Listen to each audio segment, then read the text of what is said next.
नमस्कार, स्वागत है आप सभी का बनो अपना फाइनेंस मिनिस्टर में। मैं हूं आपके साथ कविता थपलियाल और अगले 1 घंटे हम आपको बताने वाले हैं बाजार में आपके लिए मुनाफे की रणनीति। किस तरह के निवेश से बाजार के उतार चढ़ाव से बचा जा सकता है, इसी पर होगी विस्तार से बातचीत। और बाजार में फ़िलहाल निवेश करने से बचें या फिक्स डिपॉजिट की ओर जाएं, ये भी हमारी एक ख़ास पेशकश है जो हम शो के अंत में लेकर आएंगे आपके लिए। लेकिन चलिए शो की जो मुख्य बातें हैं एक बार देख लेते हैं। गिरते बाजार में कैसे बनाएं अपनी स्ट्रैटेजी, कहां लगाएं पैसा, एसआईपी निवेशक आखिर क्या करें, और इन सब के बीच में लो वॉलेटिलिटी फंड आखिर होते क्या है। क्या लो वॉलेटिलिटी फंड लंबे समय में आपको मुनाफा कमाकर दे सकते हैं या केवल बाजार के उतार चढ़ाव से ही आपको बचा सकते हैं।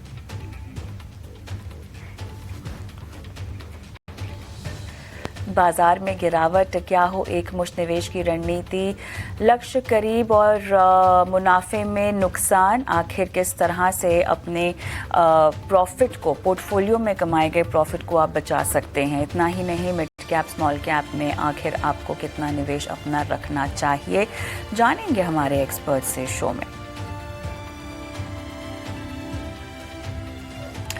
और एफडी से नहीं, शेयर बाजार से लगता है डर। जी हाँ, गिरावट में निवेशक आखिर क्या करें, बाजार से कब कर लेनी चाहिए मुनाफा वसूली, आगे किन सेक्टर्स में बनेगा पैसा। बजाज फिनसर्व एएमसी के निमिष चंदन से खास चर्चा शो में आगे।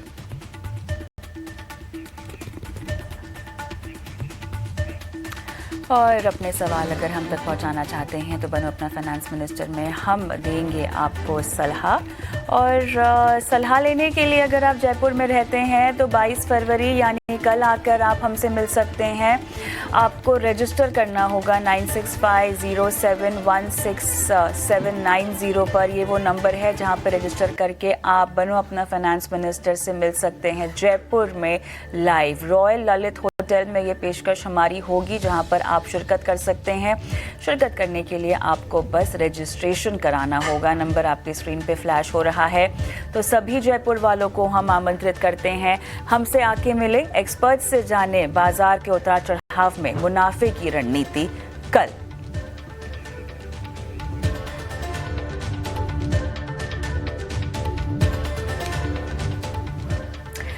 चलिए शो की शुरुआत करते हैं। और अक्सर बाजार में जब उतार चढ़ाव का ऐसा माहौल होता है तो निवेशकों को सही निवेश की रणनीति क्या अपनानी चाहिए समझ में नहीं आती। और ख़ासतौर से उस तरह के निवेशक जिन्होंने 2-2.5 साल में ही बाजार में निवेश किया हो या बाजार में प्रवेश किया हो।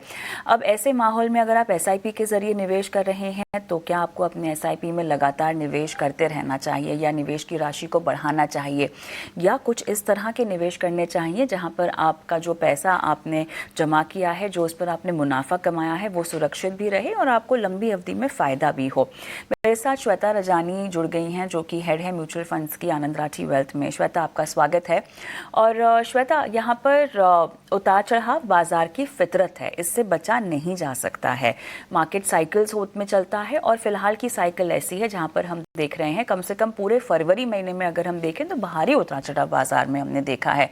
अपने हाई से भी अगर आप देखें जो बेंचमार्क इंडेक्स है, अगर हम निफ्टी की ही बात कर ले, 13% हम जानते हैं लगभग टूट चुका है। पिछले 1 साल में फ्लैट या लगभग 3% के आसपास हमने देखा है कि कमाई हुई है निफ्टी में।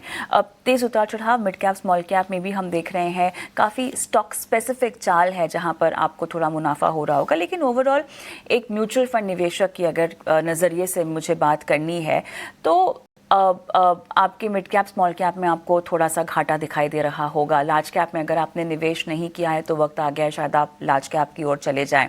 इन सब के बीच में बहुत सारे एनएफओज आ रहे हैं, बहुत सारे थीमेटिक निवेश को लेकर भी विकल्प आ रहे हैं। उन्हीं विकल्पों में से एक है लो वॉलेटिलिटी फंड्स। अब बाजार की चाल जब ऊपर होती है ना श्वेता, तो इस तरह के एक्सपेरिमेंट्स एएमसीज करते हैं, या इस तरह की नई ऑफरिंग्स, एक्सपेरिमेंट्स तो नहीं, इस तरह की इनोवेटिव ऑफरिंग्स जो है एएमसीज अक्सर करती हुई हमें देखी गई हैं और निवेशक उसको हाथों हाथ ले भी लेते हैं। लो वॉलेटिलिटी फंड्स को देखकर भी लोगों को बहुत उत्साह हुआ, निवेशकों ने इसमें अच्छा खासा विश्वास दिखाया।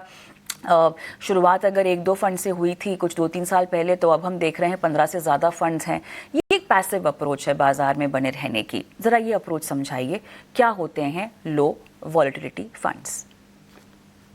जी कविता जी, जैसे आपने कहा लो वॉलेटिलिटी फंड, जो नाम में ही है लिखा हुआ है लो वॉलेटिलिटी। वॉलेटिलिटी होती क्या है? वॉलेटिलिटी मतलब जो हम उतार चढ़ाव देखते हैं, और जो मार्केट में आमतौर पे आप देखोगे कि उतार चढ़ाव होती है, जब ये बढ़ जाता है, इसे हम कहते हैं कि मार्केट में वॉलेटिलिटी बढ़ गई है, जोखिम बढ़ गया है।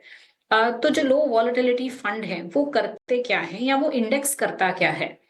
अब देखें, आमतौर पर जैसे एक निफ्टी 100 इंडेक्स हो गया, जो एक 100 स्टॉक्स का इंडेक्स है। अब लो वॉलेटिलिटी फंड क्या करेगा?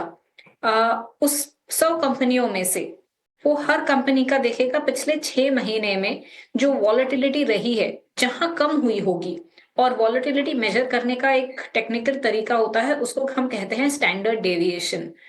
तो जिस स्टॉक की 6 महीने की स्टैंडर्ड डेविएशन, मतलब हर दिन का अगर आप रिटर्न देखते हैं उस स्टॉक का, जो उसमें बदलाव आया, जो उसमें वेरिएशन आई, वो सबसे कम आई, उन स्टॉक्स का एक छोटा सा यूनिवर्स बनाएगा और एक इंडेक्स क्रिएट होगा।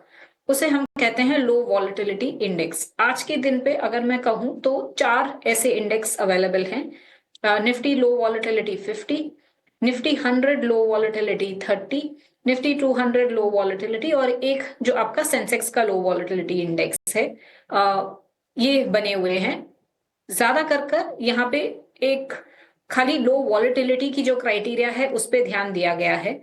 4 ऐसे और इंडेक्स भी हैं जिसे हम मिक्स्ड स्ट्रैटेजी कहते हैं, जहां पर उन्होंने लो वॉलेटिलिटी के साथ साथ फंड की या स्टॉक की रिटर्न भी देखी हुई है कि कहाँ रिटर्न की क्षमता ज्यादा है। उसे वो अल्फा लो वॉलेटिलिटी इंडेक्स कहते हैं। बट हाँ, ये जो स्ट्रैटेजी है, अगर मैं इंडेक्स पर देखूं तो 2012 में पहला इंडेक्स, उसके बाद 2016-17 से इंडेक्स आने लगे। जैसे आपने भी कहा, फंड के रूट में अगर मैं देखूं कि किसी को अगर इस इंडेक्स में निवेश करना था या इस स्टाइल में निवेश करना था, तो 2020 में 2 फंड थे, जहां आज के दिन पर हम 17 फंड देख रहे हैं, जहां पर करीबन 11,000 करोड़ निवेश हो चुका है ये कैटेगरी में। मैं यहाँ पर थोड़ा सा परफॉर्मेंस को लेकर बात करना चाहती हूँ, क्योंकि जिस तरह से लो वॉलेटिलिटी फंड्स ने परफॉर्म किया है, अगर मैं बेंचमार्क इंडेक्स की बात करूँ, निफ्टी 100 के साथ में अगर इसकी तुलना अगर मैं करना चाहूँ, किस तरह की परफॉर्मेंस हमने देखी गई है। अगर आप निफ्टी 100 और साथ ही निफ्टी 100 लो वॉलेटिलिटी 30 के साथ इसको कंपेयर करें, वैसे तो केवल रिटर्न देखकर चुनाव करना सही नहीं होता है, वो भी समझाना चाहेंगे दर्शकों को, लेकिन उसके बावजूद भी 2020 से लेकर अब तक 2024 तक के अगर मैं रिटर्न्स की बात करूं, तो कितना कमा कर दिया है बेंचमार्क इंडेक्स के मुकाबले?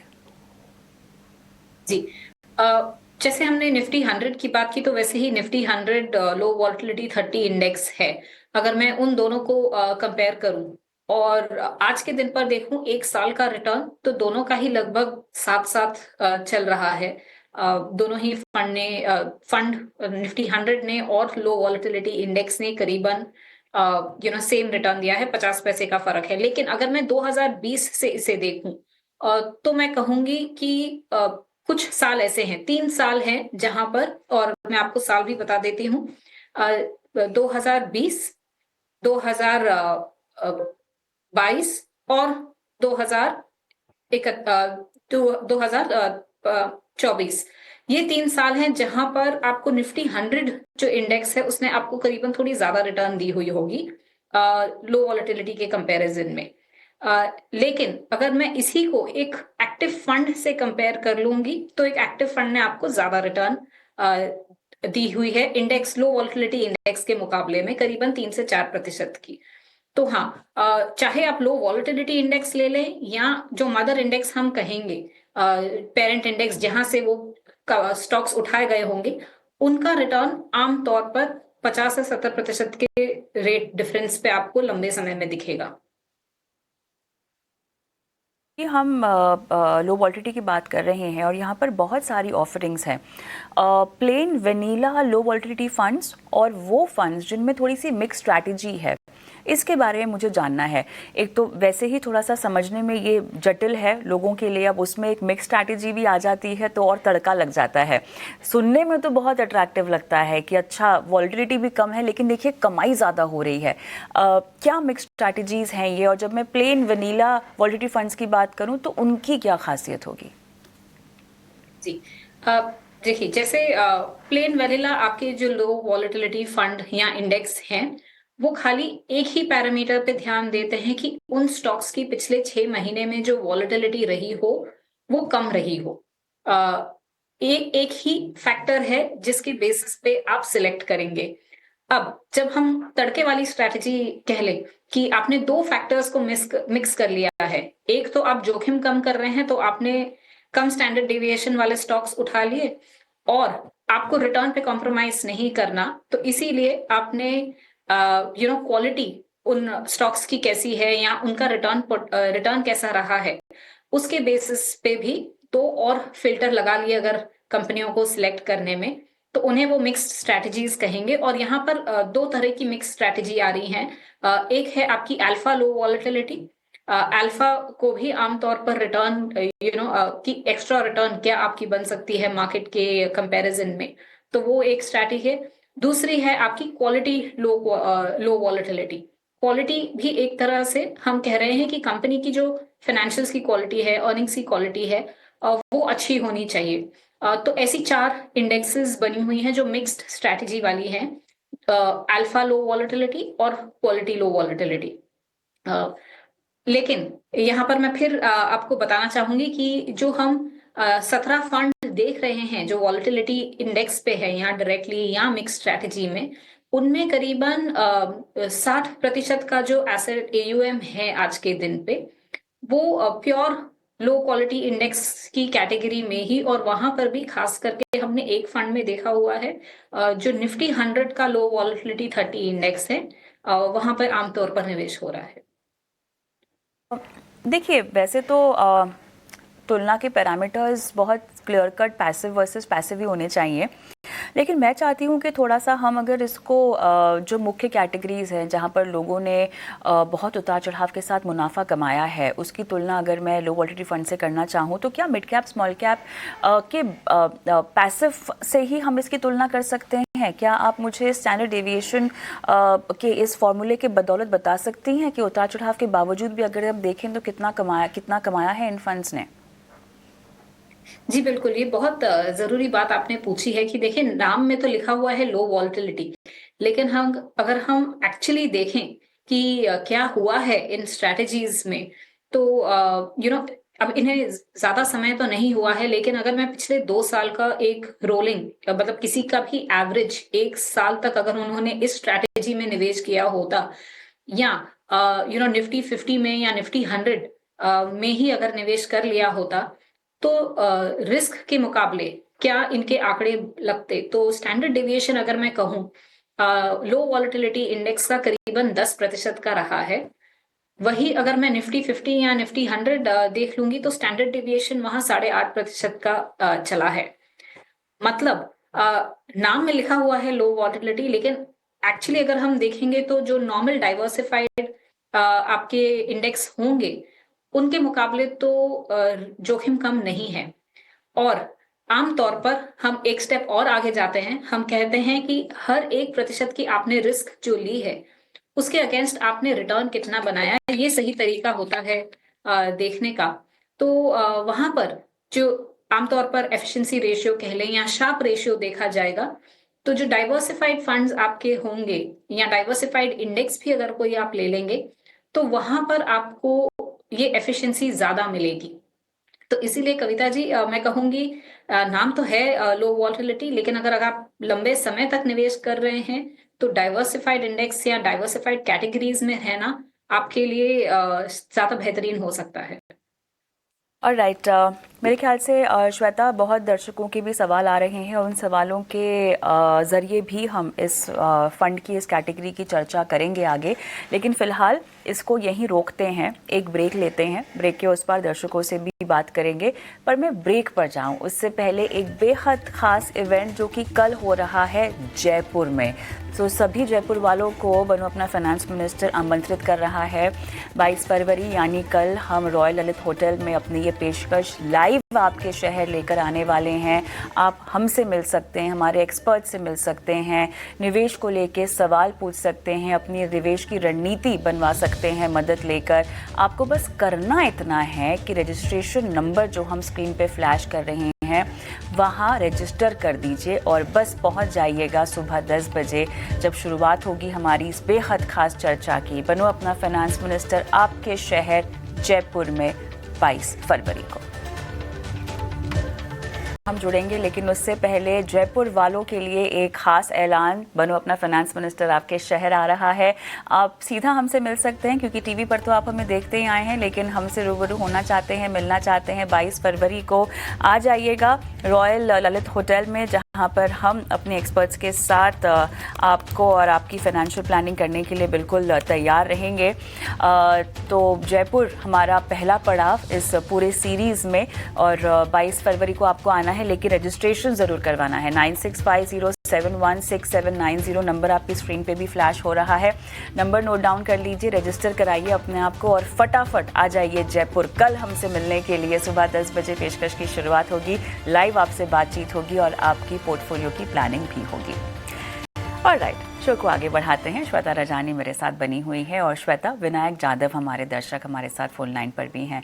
नमस्कार विनायक जी, क्या हालचाल सर? नमस्कार, एकदम बढ़िया। बहुत अच्छा लगा सर सुनकर। बताइए सर, आपने डिटेल्स तो वैसे दे दी है, कुछ खास एडिशन जो आप करना चाहते हैं आपके फंड्स में? एग्जैक्टली और मुझे थोड़ा डाउट लग रहा है कि मेरा पोर्टफोलियो ओवरलैप हो गया है। सर 13 फंड्स हैं तो देखिए ओवरलैप तो होगा ही। कैटेगरीज भी मेरे ख्याल से आपने काफ़ी मिलती जुलती भी ले ली हैं। सर मैं दे सकती हूँ थोड़ा सा थीमेटिक और सेक्टोरल एक्सपोजर भी आपने लिया है, तो रिस्क को लेकर तो मेरे ख्याल से आप बिल्कुल खुले हाथ से ले लेते हैं जोखिम, ऐसा सही होगा समझना क्या? नहीं, एक्चुअली लॉन्ग टर्म का नजरिया है, लंबी अवधि का, तो इसके लिए एक्चुअली मैंने sectoral thematic fund opt out किया था, टाटा डिजिटल और निप्पन पावर एंड इंफ्रा। देखिए सेक्टर्स तो बहुत बढ़िया है, लेकिन आप समझते होंगे कि न्यू स्पेसिफिक है ना, तो डेवलपमेंट्स के मुताबिक तो कंसंट्रेशन क्योंकि यहाँ पर बहुत ज़्यादा रहेगा सेक्टर स्पेसिफिक, और जो सेक्टर्स आपका चुनाव आपने किया है ना सर, वो आपके बाकी फंड्स में भी आपको उसका एक्सपोजर मिला हुआ है। एग्जैक्टली हाँ। वही ख्याल था। तो चलिए, अच्छा लगा जानकर कि आप ऐसे दर्शक हैं जो कि समझते हैं ये सब चीज़ें, तो आपको सलाह देना आसान हो जाएगा श्वेता के लिए भी। श्वेता, फंड्स की डिटेल्स आपके पास है, 13 फंड्स हैं। अब बताइएगा 21,000 रुपये ये मंथली पिछले 4 साल से डाल रहे हैं, तो अब बताइए 25 साल का नज़रिया है इनका? जी विनायक जी, वैसे तो मैं कहूंगी आई एम श्योर आपने अपना लक्ष्य ध्यान में रखा हुआ है कि किस लक्ष्य के लिए आप निवेश कर रहे हैं, और उसके हिसाब से अगर आपने एसआईपी की स्टेप अप करनी हो तो उसे आप जरूर करना। फंड्स पे मैं आ जाती हूँ। मैंने देखा कि आपके पोर्टफोलियो में काफी कुछ ईएलएसएस स्कीम्स भी हैं। मेरे हिसाब से 3 ईएलएसएस स्कीम्स मैंने देखी। अब मैं कहूंगी नया जो टैक्स रिजीम आया है उसे आप जरूर एक बार देख लें कि आपके लिए कौन सा टैक्स रिजीम बेहतर होगा, नया या पुराना। अगर नया टैक्स रिजीम आपके लिए अच्छा है तो वहां पर ईएलएसएस में निवेश करके आपको कोई एटीसी का बेनिफिट वैसे नहीं मिलना है। तो ईएलएसएस की कैटेगरी के अलावा जो कैटेगरीज है जहां आपको वो 3 साल का लॉक इन नहीं रखना रहता और आप उसे वो कैटेगरीज थोड़ी ईएलएसएस से बेहतर भी होती हैं, आप वहां निवेश कर सकते हैं। तो वहां पर आप एसआईपी रोक लें अपनी ईएलएसएस की जो 3 फंड्स हैं। दूसरा, जैसे कविता जी भी आपसे कह रही थी कि जो सेक्टर फंड्स आपने ले रखे हैं, देखिए आपका जो होराइजन है वो 25 साल का है। सेक्टर में बहुत जरूरी हो जाता है कि आप उसे हर बहुत क्लोज फ्रीक्वेंसी पे ट्रैक करें, आप वो सेक्टर समझें और आप ये समझें कि वो साइकिल कब बदल रही है और आपने अपना उस फंड में से एग्जिट कर जाना होगा। अगर आप पोर्टफोलियो इस हिसाब से बिल्ड कर रहे हो कि मुझे 25 साल तक रहना है, तो सेक्टर फंड्स में आपने निवेश आइडियली नहीं करना चाहिए। और आमतौर पर ये तो ऐसे सेक्टर्स हैं जो फंड मैनेजर अगर बहुत बुलिश हैं इन पे, तो दूसरे फंड्स में भी वो ये एक्सपोजर ले ही लेते हैं। तो ये जो 2 आपके फंड्स हैं वहां पर आप एसआईपी रोकें। और चौथा, ये 5वां एक फंड है क्वांट का फ्लेक्सी कैप फंड। वहां पर आप अपनी एसआईपी रोक दें। इसके जगह पे एक दो फंड्स में कहूंगी जो आप ऐड कर सकते हैं। वैसे तो आपका पोर्टफोलियो डाइवर्सिफाइड ही है, लेकिन दो फंड्स आईसीआईसीआई प्रू का फोकस इक्विटी और डीएसपी इक्विटी अपॉर्चुनिटीज आप चाहें तो ऐड कर सकते हैं पोर्टफोलियो में। विनायक, क्या आपने सुना? आपको क्या कहा श्वेता ने? कुछ और पूछना Yes, चाहते हैं आप? यस यस, आईसीआईसीआई प्रूडेंशियल का फंड का थोड़ा नाम मैं सुनना चाहता था। Focus equity. हाँ, फोकस्ड इक्विटी जी, focused equity. Okay, thank you so much Vinayak, all the best. Mrityunjay Ray क्या मेरे साथ फोन लाइन पर हैं? जी मैम जी। नमस्कार सर, कहाँ से बोल रहे हैं आप? नमस्कार मैम, मैं खलारी से बोल रहा हूँ। अच्छा। खलारी रांची झारखंड में है मैम। अच्छा अच्छा, झारखंड में है। चलिए, अच्छा लगा। ऐसी ऐसी जगह पर भी आप हमारा शो देख रहे हैं जिसके बारे में हम जानते नहीं हैं, हमने मतलब बहुत ही कम सुना हो, लेकिन अच्छा लगता है जब आप दर्शक अपने सवाल हमें भेजते हैं और भरोसा जताते हैं हम पर और हमारे एक्सपर्ट पर, आपकी जमा पूंजी पर, उसको प्लान करने के लिए धन्यवाद आपका सर। तो सर, आपके फंड्स तो हैं मेरे पास, 19 साल का समय आपने देना है अपने इन्वेस्टमेंट के लिए, तो बेटी की पढ़ाई लिखाई के लिए जोड़ रहे हैं क्या?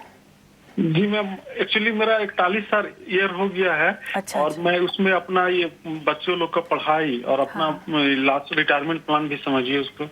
सर, मुझे कुछ अंदाजा देंगे इकट्ठा कितना करना है? क्योंकि देखिए, अब आपके लिए ना दोनों ही लक्ष्य बहुत इंपॉर्टेंट है। आप जिस उम्र में हैं सर, ठीक है, बुरा मत मानिएगा, लेकिन रिटायरमेंट भी जरूरी है सर, बच्चों की पढ़ाई लिखाई का खर्च भी जरूरी है, मानेंगे आप?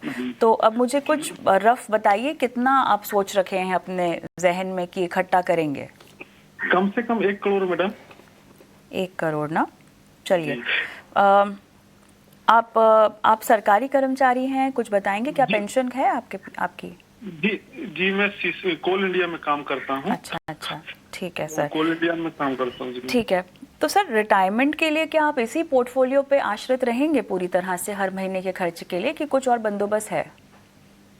नहीं, और बंदोबस्त है मैम। ठीक है, ठीक है। तो मैं ना 1 करोड़ में से अधिकतर हिस्सा आपकी बच्चों की पढ़ाई लिखाई के लिए ज़्यादा अलॉट कर देती हूँ, क्योंकि रिटायरमेंट मुझे लगता है काफ़ी हद तक आप सॉर्टेड हैं। बाकी जितना पोर्टफोलियो कमा के देगा वो कमा के देगा, वो श्वेता बताएगी। तो अब श्वेता, क्योंकि 1 करोड़ का टारगेट हमें मिल गया है, बताइए फंड्स के हिसाब से, निवेश के हिसाब से। सर, मैं आपका पोर्टफोलियो भी देख रही थी और आपने इसमें ये भी लिखा हुआ है कि आपके पास पीपीएफ और सुकन्या समृद्धि भी है और एक चाइल्ड प्लान भी है आपके पोर्टफोलियो में। तो एक चीज आप ध्यान में रख लें कि आपकी एसेट एलोकेशन क्या है, क्योंकि आपके पास आज भी देखे जाए तो 15 से 20 साल का समय है निवेश करने के लिए। अगर आप 6,000 की इक्विटी की एसआईपी कर रहे हैं और उसके जगह पे 15,000 आप पीपीएफ और डेट ओरिएंटेड स्कीम्स में निवेश कर रहे हैं, तो एसेट एलोकेशन आपकी थोड़ी डेट की तरफ भारी है। लंबा समय है, आप हमने देखा गया है कि अगर लंबा समय हो तो इक्विटी भारी पोर्टफोलियो आपके लिए ज्यादा बेहतर होगा। लेकिन मैं आती हूँ स्पेसिफिकली आपके इक्विटी पोर्शन पे, जो आप 6,000 की एसआईपी कर रहे हैं। अगर आप इसी में से 1 करोड़ का लक्ष्य रख रहे हैं तो यहाँ पे 10% से अपनी एसआईपी को आप बढ़ा दें, हर साल स्टेप अप कर लें, तो वो आपको आसानी से 1 करोड़ के आसपास के लक्ष्य पर ले जाएगी। पोर्टफोलियो पे मैं आती हूँ, कुछ चीजें जो हम इम्प्रूव कर सकते हैं। आपके पोर्टफोलियो में 2 इंडेक्स फंड हैं। अब इंडेक्स फंड एक तरह का पैसिव स्ट्रैटेजी होता है, जहां पर फंड मैनेजर उसमें ज्यादा कुछ बदलाव नहीं करता। लेकिन अगर वही आप एक्टिव फंड्स जोड़ लें तो वहां पर आपके रिटर्न 2-3% से हर साल ज्यादा हो सकते हैं। तो आईसीआईसीआई का और एचडीएफसी का जो 2 इंडेक्स फंड है उसमें आप एसआईपी रोकें। दूसरा, आपने थीमेटिक फंड्स में निवेश कर रखा हुआ है, मैन्युफैक्चरिंग है और एक कोटक का स्पेशल अपॉर्चुनिटीज फंड है। यहाँ पर भी होता क्या है कि मैन्युफैक्चरिंग देखें, अब 1-2 साल अच्छा करे फिर शायद अच्छा ना करे, तो उसमें टाइमिंग बहुत जरूरी हो जाता है। अगर यही आप एक डाइवर्सिफाइड फंड में रखते हैं तो जैसे जैसे कभी मैन्युफैक्चरिंग, कभी आईटी, कभी फार्मा, जो सेक्टर अच्छा करेगा फंड मैनेजर आपके बिहाफ पे वो सेक्टर में निवेश करेगा। वैसी स्ट्रैटेजीज में निवेश करना ज्यादा बेहतर होता है। तो 4 फंड्स जहां आप एसआईपी रोक लें, 2 इंडेक्स और 2 सेक्टर। इसके अलावा आप क्या ऐड कर सकते हैं? क्वांट का एक लार्ज कैप फंड ऐड कर लें, कैनरा रोबेको का मल्टी कैप फंड और आईसीआईसीआई प्रू का large and mid cap fund. ये 3 फंड्स की मेरी सलाह है आपसे। मृत्युंजय जी, कुछ और पूछना है? मेरा एक क्वेश्चन था मैडम। जी। मैं एक तो guarantee solution, capital guarantee solution करता हूँ पॉलिसी बाजार में, बच्चे के लिए चाइल्ड प्लान है। तो ये इसमें आधा पोर्शन जाता है मार्केट लिंक्ड रहता है और आधा रहता है वो मैंने एक टाइप का इंश्योरेंस जैसा रहता है। बिल्कुल। तो क्या वो सही कर रहा हूँ, करूँ कि नहीं करूँ, थोड़ा सा हमको बता देते, आइडिया दे देते। 5,000 उसमें हम इन्वेस्ट करते हैं। एक बात बताइए, जब आपके पास इंश्योरेंस के लिए एक प्योर इंश्योरेंस प्रोडक्ट है और इन्वेस्टमेंट के लिए प्योर इन्वेस्टमेंट प्रोडक्ट है, तो फिर आप एक मिक्स प्रोडक्ट क्यों खरीदोगे सर?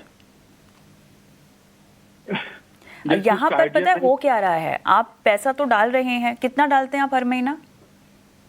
5,000 मैडम। आपको पता है पूरे 5,000 रुपए बाजार में नहीं लग रहे हैं, उसका कुछ हिस्सा आपके इंश्योरेंस में जा रहा है और बहुत सारा हिस्सा वो फंड मैनेजमेंट और कॉस्ट में भी जा रहा है।